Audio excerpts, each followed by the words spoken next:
Nós vivemos uma realidade hoje em que o politicamente correto está fazendo com que as pessoas parem de falar a verdade. Parem de falar aquilo que a Bíblia prega. O politicamente correto hoje está fazendo com que a gente tenha muito cuidado em falar determinadas coisas. A gente precisa ter cuidado para falar a verdade? Claro. Mas a gente precisa falar a verdade. As pessoas precisam ouvir a verdade. E a Bíblia fala que a verdade é o próprio Jesus, porque ele disse o quê? Eu sou o caminho, eu sou a verdade. Então nós precisamos falar a respeito da verdade, que é o próprio Cristo. O que está acontecendo hoje é, cada um deve tomar conta da sua vida. Aquele ditado que fala assim, em briga de marido e mulher, vizinho não mete a colher. Você nunca ouviu esse ditado não, gente? Ah, eu pensei que eu estava sozinho. Esse ditado sabe de onde veio? Nota de rodapé, quinto dos infernos. Porque não existe essa história de, problema de vizinho, de marido e mulher, vizinho. Somos um corpo. Que se esse corpo está com problema, está com dificuldade, a gente, como corpo, precisa ajudar o outro. Se a gente está com dificuldade, está com problema, nós precisamos ajudar uns aos outros. Porque se você se sente dedinho e mindinho do pé, como eu falei já, meu irmão, se está doendo, o corpo vai sofrer. Se você está sentindo dor, se sua sobrancelha for retirada, vai cair suor nos seus olhos. Então, significa que todo o corpo vai sofrer. Então, nós precisamos entender que, como corpo, a gente precisa cuidar uns dos outros. Se o cara faz sexo fora do casamento, que nada, pode deixar fazer. Mas a Bíblia fala que é só no casamento. Se é só no casamento, solteiro, é só no casamento, solteiro. Vou falar de novo, solteiro, é só no casamento, solteiro. Meu Deus.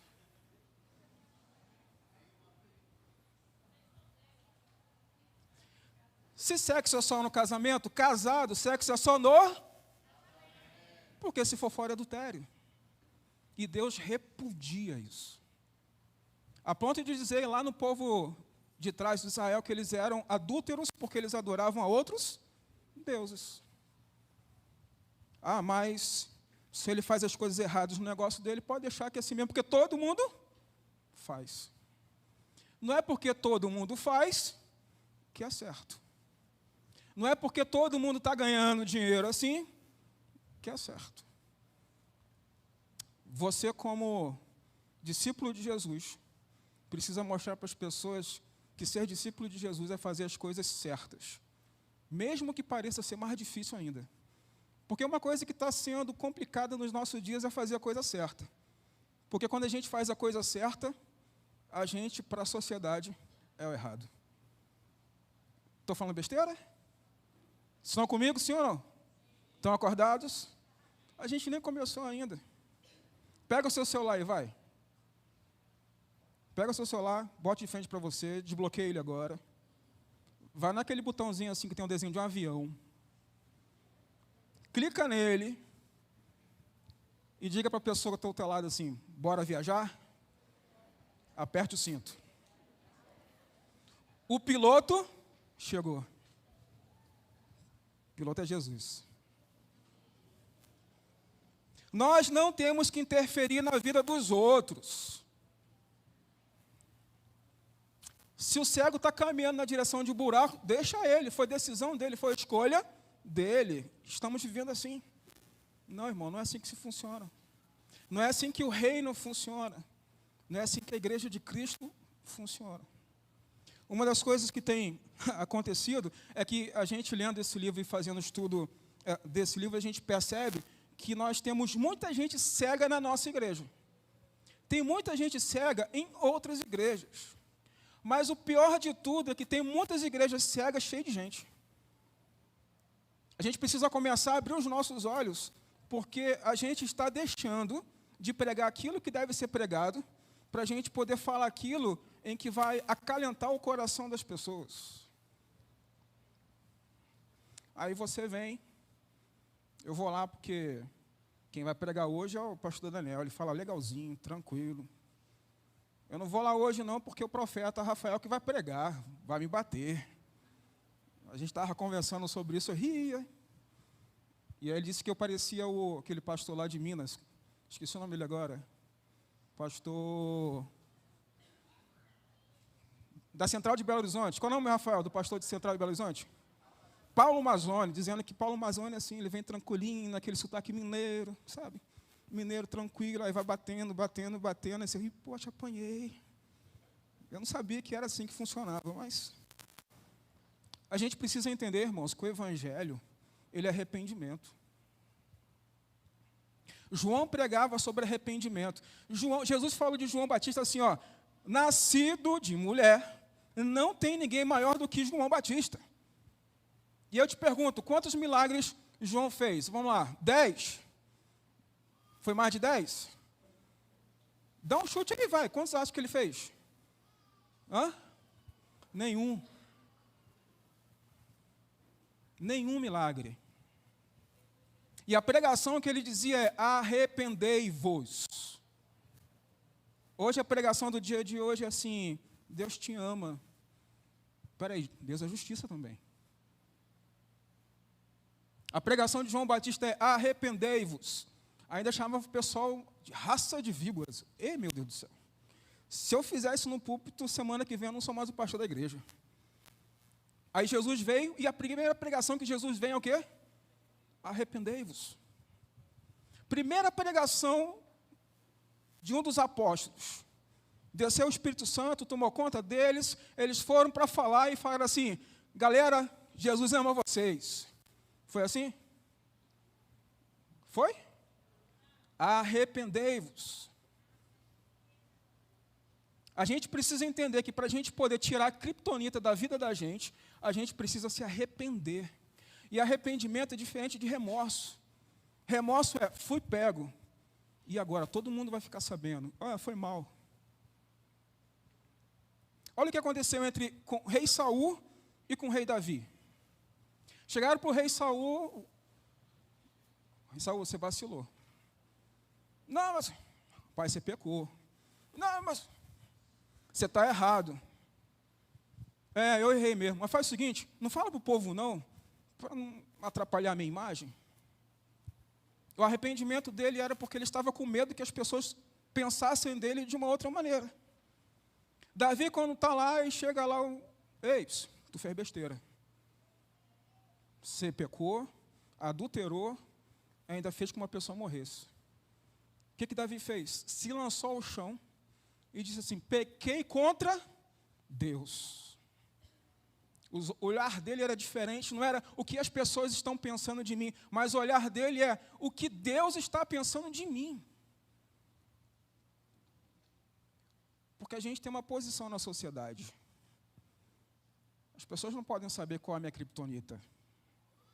As pessoas não podem saber qual é a minha fraqueza. As pessoas não podem saber o que eu fiz de errado. Porque se eu fizer alguma coisa errada, o que vão pensar de mim? O que Davi mostra para a gente é que o que importa é o que Deus pensa de mim. E quanto mais intimidade eu tiver com Ele, a minha vida vai ser referência para os outros. Então, nessa série, nós vemos que igrejas elas estão fracas e doentes, porque elas permitiram que a criptonita entrasse nas suas vidas.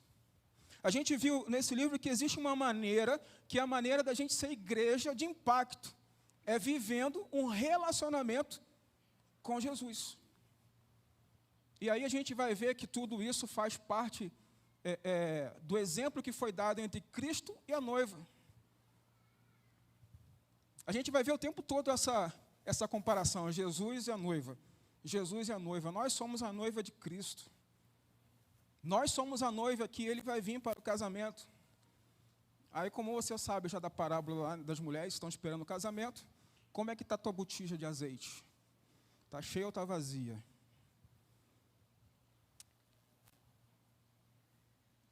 A nossa relação com Deus é comparada com casamento, e no casamento não pode ter a criptonita que a gente entendeu que é a idolatria. O que é idolatria? É tudo e qualquer coisa que toma o lugar de Deus na minha vida. E a gente tem várias idolatrias na nossa vida. Existem idolatrias que pode ser dinheiro, pode ser filho, pode ser o marido, pode ser a esposa. Existe a idolatria que pode ser o seu status, como as pessoas te veem. Existem vários tipos de idolatria que são as coisas que são em primeiro lugar na nossa vida. E a gente descobriu que a gente não pode pensar que Deus é primeiro na nossa vida. A gente entendeu que Deus tem que ser o único na nossa vida. A gente não pode dividir a nossa vida com outros, porque diz que um reino dividido não subsiste. Um reino onde tem que você segue dois deuses não vai existir nunca. A gente precisa seguir única e exclusivamente a Jesus. Então nós vamos dividir nessa noite. Se você olhar para o seu relógio, cada vez que eu ver alguém olhando para o relógio, eu vou acrescentar 5 minutos na mensagem. 5, 10, já tem uns 15. Então o primeiro ponto que a gente vai pensar nessa noite é matando a criptonita. Por favor, abra sua Bíblia em Jeremias 8:12. Jeremias 8:12. As pessoas, elas reagem de 3 maneiras diante do pecado. E nós vamos ver nesse Matando a Criptonita, nesse subtítulo, como é que a gente reage, as maneiras como a gente reage diante do pecado. E uma das maneiras que as pessoas reagem diante do pecado é ignorando o pecado porque tem um coração duro. Olha para a pessoa que está do teu lado. Já comecei. Diga para ela assim, como é que está teu coração? Está como pedra ou de carne? Diz assim Jeremias 8:12, serão envergonhados porque cometem abominação, sem sentir por isso vergonha. Nem sabe que coisa é envergonhar-se. Portanto, cairão os que caem quando eu os castigar. Tropeçarão, diz o Senhor. As pessoas que estão com o coração duro é porque elas já começaram a pecar de tal maneira que um abismo, como a Bíblia fala, chama outro abismo, e chega um momento que a gente não sente mais. A gente pecou a primeira vez, aí deu aquela... Aí não... Aí quando é a terceira vez, que nada. Aí na quarta, quinta vez, já vem aquela frasinha lá do Quinto dos Infernos, isso é normal. Aí quando chega lá na 10ª vez, alguém vai falar assim, que nada, você é crente, como é que o pessoal gosta de falar, gente? É religioso. Você tem que ser mais espiritual, isso tem nada a ver. E aí a pessoa começa a se afastar de Deus e não sentir mais o que Deus quer, não ouvir mais a voz de Deus. Então, a primeira reação que alguém tem quando tem um coração duro é não ouvir mais aquilo que Deus fala, mesmo que aquilo que a gente esteja fazendo seja errado. Tem gente que legalizou o palavrão. Irmão, eu tenho uma dificuldade. Eu sei que a gente tem questões aqui regionais. Tem palavras que aqui significam uma coisa, da onde eu vim significa outra. Por isso que toda vez quando eu vou pregar em algum lugar que ninguém me conhece, eu digo assim, gente, eu sou um carioca, casado com uma paulista, tenho uma filha baiana e hoje eu moro no Pará. Então, se eu falar alguma coisa lá naquele momento, a pessoa, talvez essa palavra lá no Rio não signifique outra coisa. Mas tem uma palavra que aqui é corriqueira, que para mim é difícil falar. Quando alguém dá um soco no outro, como que você chamou aqui? Essa palavra aí, você já sabe qual é, né? Quando dá um soco no outro, chama o que aqui? Paulista fala isso direto, aqui já vi que aqui em Canaã todo mundo fala o tempo todo. Um carro bateu no outro, um carro deu uma no outro. Não é? Então, é isso aí mesmo. E aí está meu irmão e minha cunhada conversando. E aí meu irmão falou uma palavra que para ela era palavrão, que no Rio não é.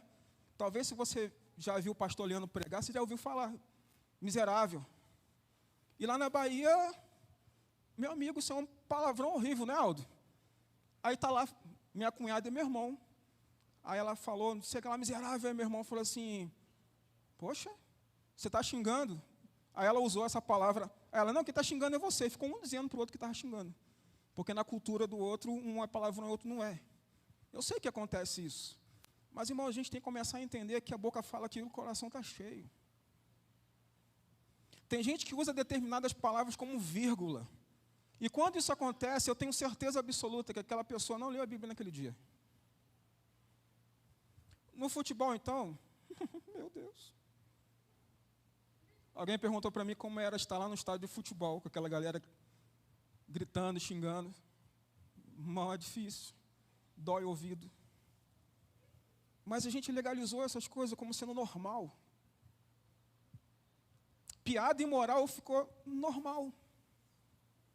A gente estava conversando e em um supermercado estava com o pessoal fazendo música ao vivo e a letra da música, coisas extremamente obscenas, num supermercado onde tem crianças e outras coisas mais.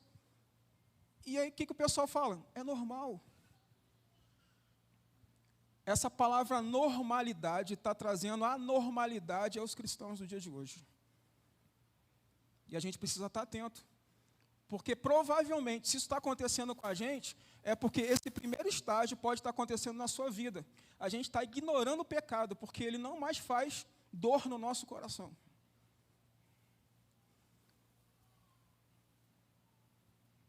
Eu lembro do curso que a gente fez, namoro, noivado, casamento e sexo. Nessa ordem, viu, irmão? Você não pode trocar a ordem, não, tá? Namoro, noivado, casamento e sexo. Esqueci o nome dele, qual é o nome dele mesmo? Jaime Kemp. Aí o Jaime Kemp estava falando, explicando, gente, cuidado com o segundo olhar. Aí um adolescente besta chegou e falou assim, então pode ser a primeira vez, né? A menina passou, não paro de olhar. E vai indo, até assumir. Assim, gente, não é assim que faz, não é assim que funciona. Legalizou. Eu posso fazer isso. Só que a gente pega com os nossos olhos. Aí eu vou ter que lembrar aquela música de quando a gente era criança, né? Cuidado, boquinha no que fala, cuidado, olhinho no que vê. Cuidado, olhinho, no que você vê. Mateus 5,9 diz, bem-aventurados pacificadores, porque serão chamados filhos de Deus. Tem um segundo estágio, tem um segundo grupo de pessoas que, diante do pecado, reagem de uma maneira diferente. Acreditam que a obra de Jesus na cruz pode salvá-lo, mas não vai livrar da escravidão do pecado. Irmão, isso é mentira. Nós somos libertos, fomos libertos.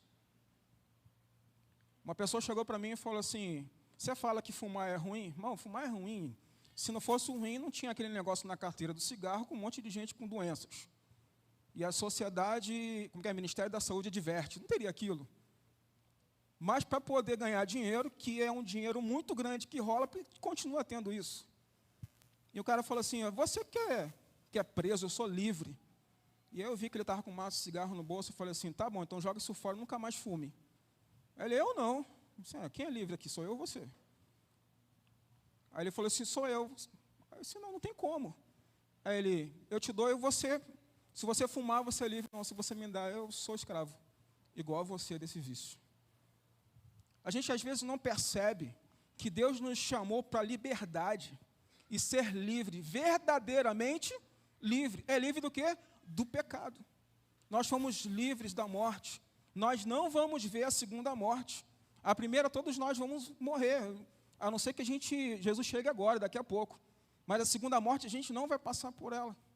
E tem muita gente que não entende isso, que nós fomos libertos, e libertos, inclusive, da escravidão do pecado. Abra sua Bíblia em Romanos, capítulo 6. Versículo 1 e 2.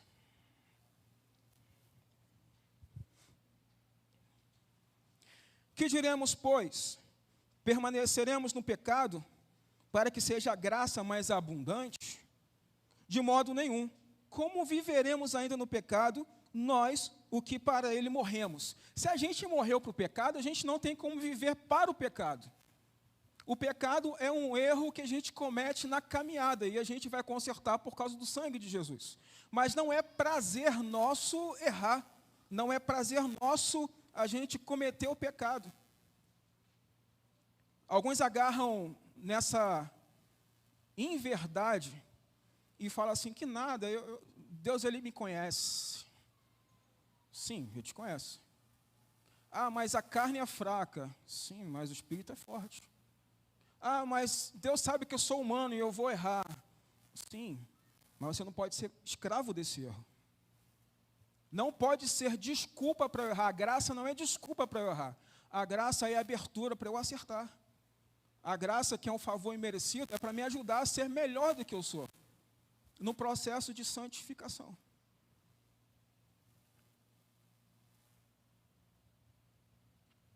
Existem nessas duas categorias que a gente falou, eu sei que tem muita gente que se enquadra nela.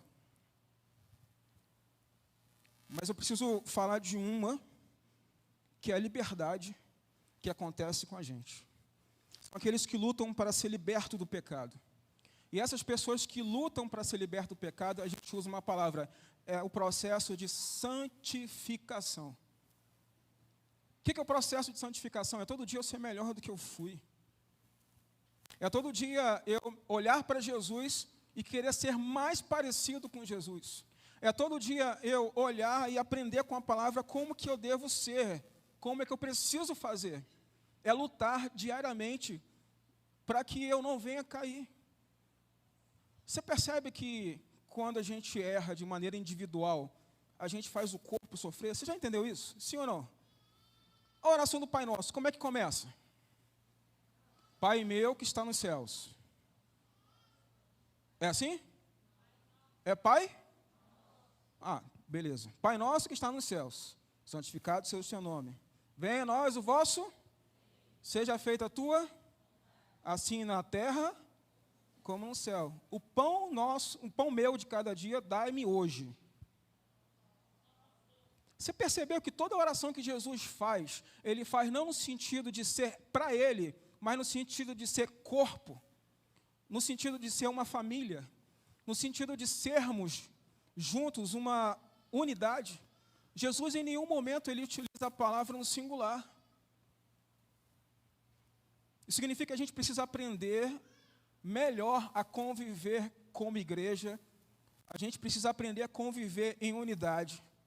A gente precisa fazer com que as nossas células se multipliquem para que a gente possa fazer mais comunidades na nossa cidade. E a gente aprender a caminhar juntos, entendendo que a gente precisa um dos outros. Ninguém caminha sozinho. Nem Deus, que é Deus, é 3 em 1, caminha sozinho. Jesus tinha quantos andando com ele? E ele tinha mais 3 na sua intimidade. Alguns dizem que é 4, o barquinho. É porque ele saía Pedro, Tiago, João. Aí o pessoal fala do barquinho. Nós era só Pedro, Tiago e João. Ele tinha os 3 na sua relação de intimidade mais próxima, para poder caminhar junto. Tinha um momento que Jesus ficava sozinho, era o momento de orar. Era o momento que ele ia para o quarto dele, que era o monte. Era o momento dele estar a sós com o Pai. Por isso que a gente tem os nossos momentos de oração sozinho, que é o nosso TSD. Por isso que a gente tem momento de oração em comunidade. Por isso que a gente tem momento de oração na nossa célula, na igreja. Porque a gente entende que todos esses viés são importantes para o corpo. John Bevere, não sei se você fez a leitura de hoje, porque eu descobri várias pessoas dizendo assim para mim: pastor, eu estou fazendo, mas eu estou tentando acompanhar. Sim, e como é que está aí? Não, está faltando 10 dias para me atualizar. Aí, meu irmão, na leitura de hoje, não é spoiler porque era para você ter feito já, não é? Então, na leitura de hoje, John Bevere, ele conta a experiência dele com relação à pornografia. Eu até tinha um vídeo, ia trazer o vídeo, mas eu não vou colocar o vídeo para a gente ganhar tempo. Ele conta que ele passou vários anos, foi introduzido na pornografia adolescente, 12 anos. E aí ele conta que ele pensou assim, não, se converteu, e aí no momento da conversão ele largou as bebidas, largou as farras, largou tudo, mas ele continuou ainda com o problema da pornografia. E aí depois ele casou e falou assim, agora que eu casei, vai resolver o problema. Ele disse assim, piorou. E aí, em determinado momento, já vários pastores pregando na igreja que ele fazia parte, ele era um daqueles que recebia os pastores palestrantes na igreja. E ia lá, a maior referência no mundo hoje de libertação estava na igreja dele. E aí ele chamou, numa conversa, quando estava no carro, e falou assim, eu preciso confessar. Eu tenho um problema com a pornografia, só pode orar? Aí o pastor falou, posso. Aí ele orou. botou lá a mão na cabeça dele e começou a orar. Aí, palavras do Bevere. Ele disse assim, sabe o que aconteceu depois que ele botou a mão na minha cabeça e orou? Nada. Passado um tempo, ele conseguiu um amigo, um apartamento, ele passou 4 dias nesse apartamento fazendo jejum e oração. Ao final desse período de jejum e oração, ele começou a ter alguns insights com Deus com relação a isso. Porque ele sentiu naquele momento que ele estava sendo liberto definitivamente do pecado da pornografia. E ele falou, por que aquele pastor não tinha mais ninguém acima dele em libertação no mundo? Por que ele não conseguiu? Aí ele entendeu de Deus que a oração de Bevere era assim, Senhor, me usa para ser referência, me usa para poder curar as pessoas, me usa para transformar as vidas. Isso é errado orar assim desse jeito? Não. Mas a oração que Deus quer é uma oração de intimidade. Senhor, eu quero te conhecer. Senhor, eu quero te conhecer. Senhor, eu quero te conhecer mais. Eu quero, Senhor, estar mais na tua presença, porque, irmão, deixa eu te falar, quanto mais você tem intimidade com Deus, todas as outras coisas são consequências. Por que muita gente vai atrás de milagres e a gente não vai? Porque os milagres vão atrás daqueles que creem. Como nós cremos, nós somos impulsionados pela nossa fé, nós acreditamos que os milagres vão vir acontecendo. Só que as coisas acontecem na nossa vida e a gente fala que às vezes, não, isso aí não foi um milagrão, né? Foi um milagrinho. Semana passada eu brinquei com o Edson, gente. O Edson, semana passada, ele veio aqui na frente, fiquei com medo, ele caiu. Além do trabalho todo, o bichinho estava fazendo lá a obra na casa dele, chegou aqui com cara de cimento dobrado assim. E eu fiquei preocupado, o cabo está cansado mesmo, né? E aí eu brinquei com ele, rapaz, cuidado, vai cair. Está acordado? Ele, estou quase. Estou quase. E aí ele falou para a gente que ele estava sentindo dor de cabeça e pediu ao pastor Augustinho para orar. E aí ele orou, na hora passou. Aí você pensa assim, um milagrinho, pastor. Não, irmão, você não tem ideia que ele está sentindo dor. Você não tem ideia do que é sentir dor e na hora relaxar. Não, você tem. Você entende quando as coisas acontecem, às vezes a gente menospreza aquilo que Deus faz na vida da gente, porque o milagre do outro é sempre maior. Eu fiz uma cirurgia e foi tudo bem. Foi milagre? Para mim foi. Porque tem muita gente que senta na mesa de cirurgia e não volta. A gente precisa começar a entender que nós somos seres espirituais em um corpo. E a gente começa a viver de maneira de qualquer jeito, alienado daquilo que Deus está fazendo e pode fazer. Por que Deus agia tanto na igreja primitiva? Porque eles acreditavam, eles tinham intimidade com Deus. Vai aí do seu lado aí, vai. Pergunta para ele, você tem intimidade? Não precisa responder, é só para você pensar. 2 Coríntios 7, versículos 9 a 10, diz assim, agora, porém, me alegro, não porque vocês foram entristecidos, mas porque a tristeza os levou ao arrependimento, pois vocês entristeceram como Deus desejava, e de forma alguma foram prejudicados por nossa causa. A tristeza, segundo Deus, não produz remorso, mas sim arrependimento, que leva à salvação. A palavra salvação aqui não é a salvação para a vida eterna, mas é para nos salvar daquilo que está acontecendo. E a tristeza, segundo ao mundo, produz morte.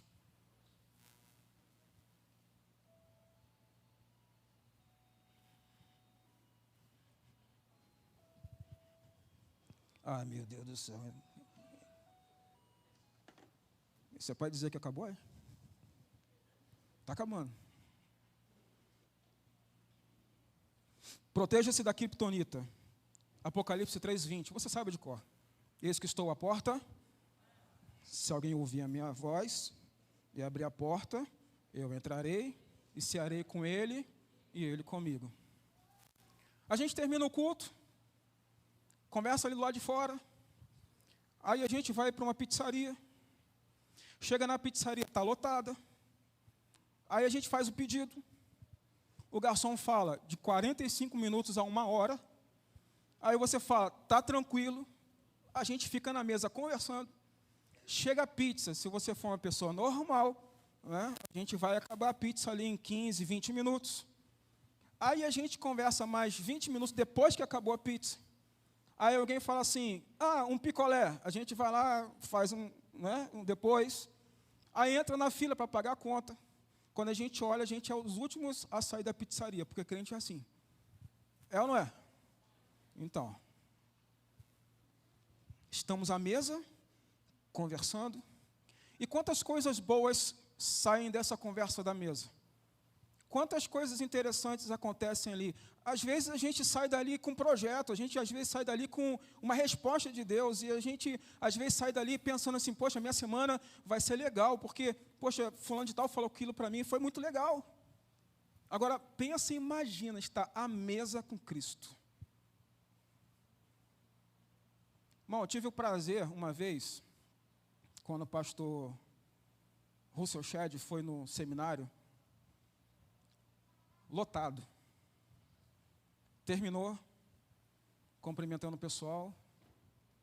Aí eu morava no seminário, fui para o internato, peguei minhas coisas, fui almoçar. De repente, quando eu olhei aquela mesa que ia daqui lá na parede, assim, ó, lá no cantinho, estava almoçando o Russell Shedd. Eu olhei para um lado, olhei para o outro. Falei assim, rapaz, peguei meu prato, fui do lado dele e falei assim, posso? Bom, o não eu tinha. Ele, por favor. Aí eu sentei, seminarista sabe como é que é, né? Depois que eu sentei, todo mundo veio. A gente passou 3 horas conversando com o Russell Shedd. Eu tenho na lembrança essa memória, coisa maravilhosa, que foi conversar com ele. 3 horas sentado à mesa com ele, equivaleu a um semestre do seminário todinho. Imagina sentado à mesa com Cristo. E o mais interessante no texto é que ele que diz que eis estou à porta e bato. Sabe por quê? Porque ele que quer ter intimidade com a gente. E quem decide se ele vai entrar ou não, é você. Porque ele diz assim, se ouvir a minha voz e abrir a porta, eu entrarei e cearei. Irmão, agora a nossa casa tem campainha. Mas já aconteceu de gente lá na minha casa, estou batendo no portão, ligar para o celular e eu não atender. Porque às vezes quando eu estou sozinho em casa, eu tenho uma mania, eu aproveito que minha filha não está, que ela não gosta muito, eu aproveito que ela não está, eu coloco as minhas músicas alta e fico lá fazendo as coisas em casa, cantando e tal. Bateram no portão, eu não ouvi. Ligaram para o meu celular e eu ia ouvir nada. Quando eu vi lá, tinha mais de 10 ligações não atendidas. Não, eu estava no portão da sua casa. Não, eu estava em casa. Você sabia que às vezes acontece isso com você quando Jesus está batendo a porta da sua vida?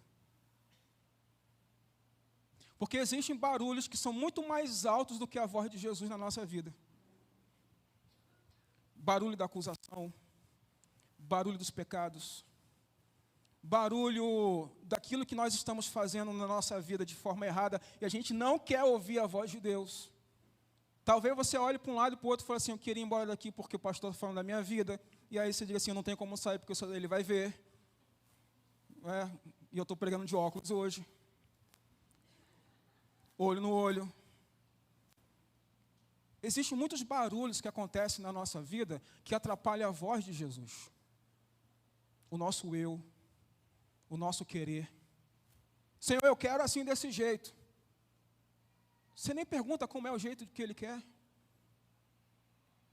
Tem gente que diz assim, não, eu vou fazer tal coisa. Deus tem até tal dia para falar para mim. Se Ele não falar nisso nesse tal dia, no outro dia eu faço como eu quero.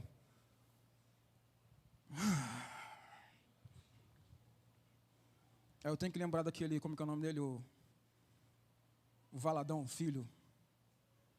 O mineiro lá. André Valadão. Não é crente, não. Quando você não está ouvindo a voz de Deus, a melhor coisa que você tem que fazer é esperar. Porque se você for fazer do seu jeito, a possibilidade de dar errado é muito grande. Terceiro e último ponto para a gente encerrar, porque o pessoal fala assim, esse é o momento mais gostoso da mensagem, para encerrar. Nós temos dois tipos de santidade, a posicional e a comportamental. A posicional é, você aceitou Jesus como Senhor e Salvador? Sim ou não? Então, a Bíblia diz que você crê, você se tornou filho de Deus. Você é santo, a palavra santo é separado. É mais ou menos assim, vamos fazer 22 anos de casado, agora no mês de dezembro. Vocês olhando para a gente e falam assim, poxa, parece que só tem 5 anos de casado. Eu sei disso. Alguém falou assim para mim quando eu estava no corredor, pastor, sua barba hoje está preta. Assim, hoje não. Grecinho. Não interessa o que aconteça. Ela é minha esposa. Não interessa se está em TPM, irmão. É chocolate, é minha esposa. Não interessa se ela tem um ponto de vista diferente do meu hoje, e a gente ainda não tomou a decisão sobre determinadas coisas. Lobo. Saiu, sem querer. Samuel saiu sem querer. Não, irmão, esquece o lobo. Não interessa, ela é minha esposa. Mas se a gente não tiver intimidade, ela continua sendo minha esposa, mas sem intimidade. Essa é a santidade posicional. A santidade comportamental é o que está escrito lá em Hebreus 12, 14. Esforçam-se para viver em paz com todos e para serem santos. Irmão, para a gente andar numa vida de santidade, requer esforço. Eu vou esperar a Deus fazer tal coisa para eu ser santo. Não é assim que funciona, meu querido. Nós precisamos nos esforçar. Para a gente ser cheio do Espírito Santo de Deus, a gente precisa ter nosso esforço, a nossa caminhada. Eu quero ser cheio do Espírito Santo de Deus. E aí, irmão, que legal. Está orando quanto tempo? Não tenho orado muito esses dias, não. Quando fala que não tem orado muito esses dias, é porque tem muitos dias que não está orando.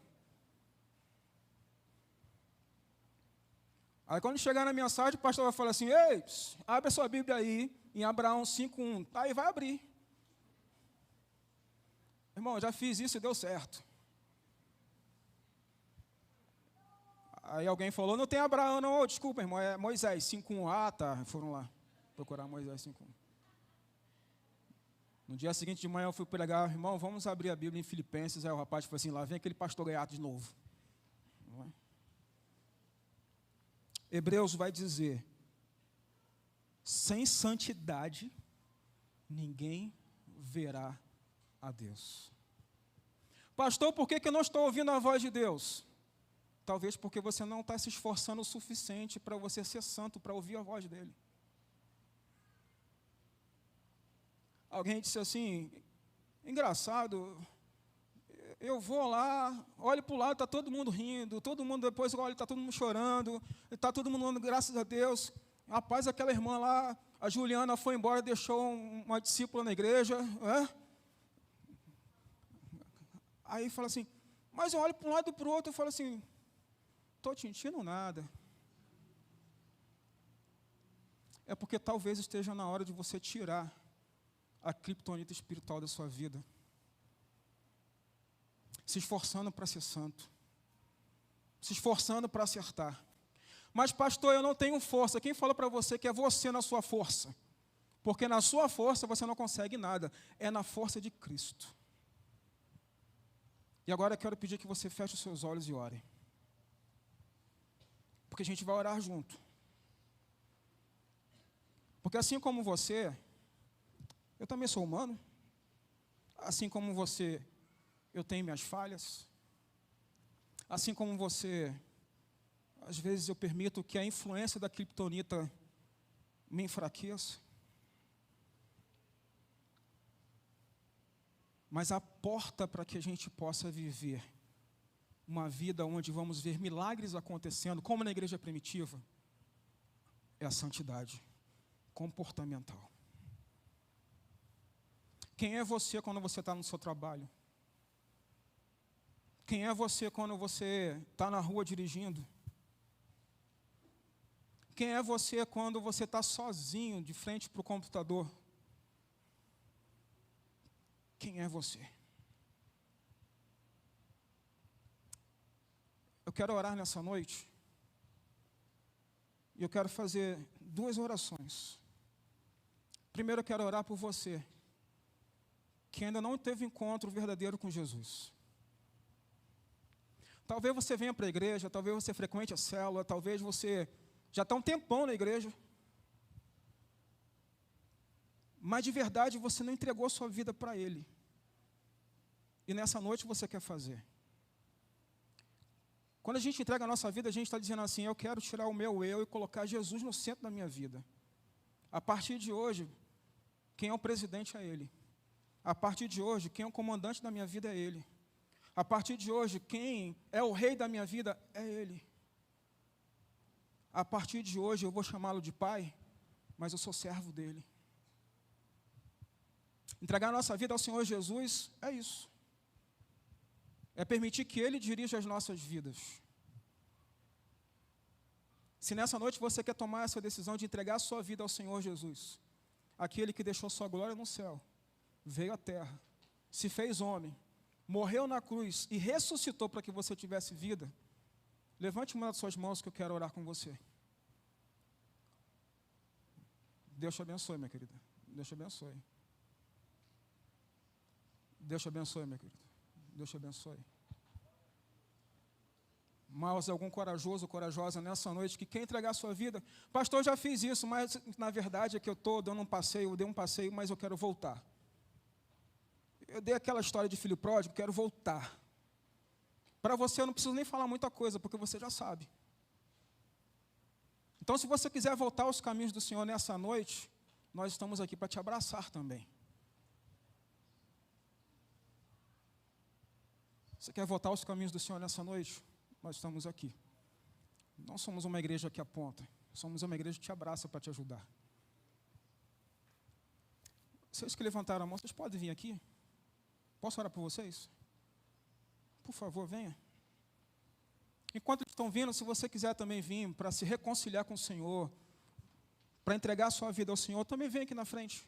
Quero orar por você.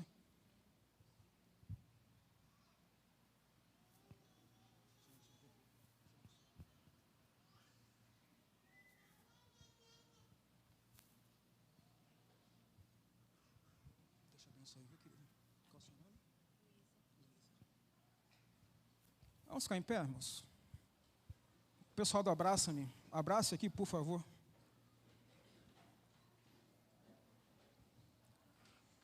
Lembra que eu falei que seriam duas orações? Sabe qual vai ser a segunda? Eu sou o primeiro a estar aqui.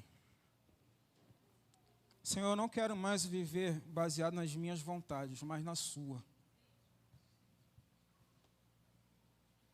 Posso falar assim com sinceridade, irmão? É cansativo a gente viver baseado nas nossas forças, ó. Mas eu quero viver baseado nas forças do Senhor. Porque lá em Atos fala que Ele é poder, power, energia. E se você está cansado de viver com as suas forças, vem aqui para frente. Ah, pastor, tem que ir para frente? Irmão, é só uma questão da gente entender que aqui a simbologia do altar é como se fosse a presença do próprio Senhor aqui. E vindo para cá, eu estou dizendo assim, eu estou saindo da minha zona de conforto e indo dizendo assim, eu quero estar mais próximo de Deus. Eu quero estar mais firme com Ele. Eu quero viver essa santidade comportamental. Eu quero ser diferente por onde eu for. Eu quero viver aquilo que os discípulos na igreja primitiva viviam, vendo os milagres acontecer, porque eles buscavam diariamente a santificação. Eu quero viver essa santificação. Eu quero viver. Diz uma profeta um dia que um dia ela ia ver cadeira voando nessa igreja. Eu quero ver. Eu quero ver as coisas acontecer, porque eu acredito naquele Deus que fez tudo aquilo no passado. Aquele Deus que pode fazer tudo de novo hoje. em um Deus que pode fazer amanhã. Eu creio nesse Deus. Em nome de Jesus, nós seremos uma igreja tão forte que as pessoas vão dizer assim, ali de verdade, existe um povo de Deus. E eu quero orar com você nessa noite. Pai, nós estamos diante do Senhor.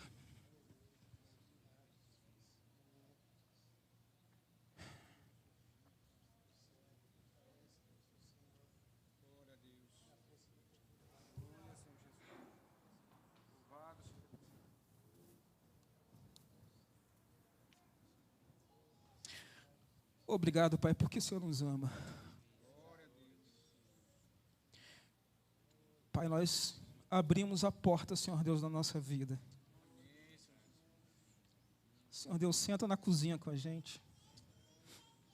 Come aqui um cuscuz com ovo conosco. Fala aqui, Senhor Deus, conosco. Queremos, Pai, ouvir a Tua voz. As pessoas que estão aqui na frente, Senhor Deus, que entregaram sua vida ao Senhor. Pai, que coisa linda. Nós temos certeza absoluta que no céu está tendo festa. Senhor Deus, nós entendemos que nós precisamos, Senhor Deus, dia após dia, nos esforçar, Senhor Deus, para que possamos ver o Senhor de forma santa como o Senhor é santo. Por isso que nós precisamos nos santificar. Tira de nós, Senhor Deus, os ídolos. Tira de nós, Senhor Deus, tudo aquilo que atrapalha, Senhor Deus, de verdade, o nosso relacionamento contigo. Queremos, Senhor Deus, ser não só uma igreja relevante, mas queremos ser uma igreja, Senhor Deus, viva e eficaz, que está, Senhor Deus, rompendo as portas do inferno. Senhor Deus, eu quero te pedir pelas vidas que estão aqui, aqueles que não vieram aqui, mas estão, Senhor Deus, falando contigo nesse momento, dizendo, Senhor, fortalece as minhas mãos. Fortalece, Senhor Deus, a minha vida. Que use, Senhor Deus, essas pessoas como porta, Senhor Deus, de acesso para que outras pessoas possam conhecer o Senhor. Saber, Senhor Deus, como é maravilhoso, Senhor Deus, ser teu filho. Pai, eu quero te pedir nesse momento, como teu filho, como teu servo, assim como Paulo falou, como escravo do Senhor. Senhor Deus, faz nova todas as coisas. Nós temos, Senhor Deus, duas frases, Senhor Deus, que nos acompanham. Nós somos uma igreja fundada no amor, e o amor é Jesus. Nós somos uma igreja de começo e recomeços. E por isso, Senhor Deus, eu quero te pedir, Senhor Deus, recomeço na vida daqueles que precisam. E que aquilo que ficou para trás, Senhor Deus, fique realmente no passado. Senhor Deus, perdoa os pecados, mas nos faz, Senhor Deus, novas criaturas, para que possamos, Senhor Deus, impactar o mundo através, Senhor Deus, da santidade do Senhor. Oramos em nome de Jesus. Amém.